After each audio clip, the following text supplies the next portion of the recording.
Bonjour et bienvenue aux Flaveurs de la Terre. Pour celles et ceux qui ne me connaissent pas, je suis caviste à Loches, au 7 rue Balzac, depuis 13 ans. Et nous tournons ce message pour vous informer d'un événement qui aura lieu le dimanche 18 novembre dans la rue Balzac et qui portera sur le thème du vin nouveau. Voilà. Alors, je dois vous avouer que j'avais une petite réticence parce que le vin nouveau, c'est pas un sujet facile. Le vin nouveau, on en parle comme quelque chose de pas très bon, on reste sur des ancrages où le vin sent la banane, le vin c'est toujours le même, c'est pas du vin parce que ça sent le fruit. Eh bien, on a envie de redorer le blason, on a envie de lui donner un habit neuf et simplement vous attirer en vous faisant goûter le vin, ça ne suffit pas. Donc, on a envie de revenir aux prémices, à l'origine du vin nouveau. Et pour vous donner envie, on va créer cet événement qui va se dérouler de la manière suivante. C'est-à-dire que nous allons commencer en milieu deuxième partie de matinée, où je vais vous expliquer la naissance du vin nouveau, ce qu'est réellement le vin nouveau. Alors, ça ne vous empêchera pas de dire après, moi j'aime pas ça, ça vous avez le droit de le dire.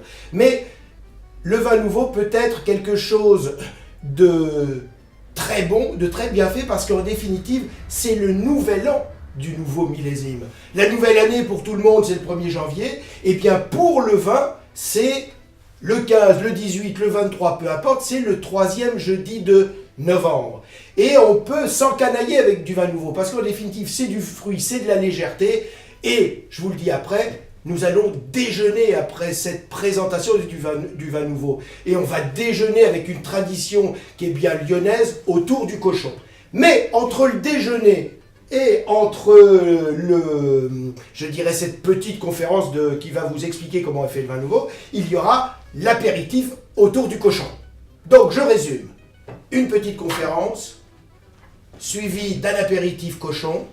On s'assied, le plat principal autour du cochon, un joli plateau de fromage, et le plus important, c'est qu'on ne fait pas la fête qu'avec du vin, on fait la fête aussi avec plein de gens, avec des gens qu'on aime, où on partage. Le vin, pour moi, est un lien social, et ceci agrémenté d'un parcours musical pendant tout le repas, et sur des airs, comment je vais vous dire ça ?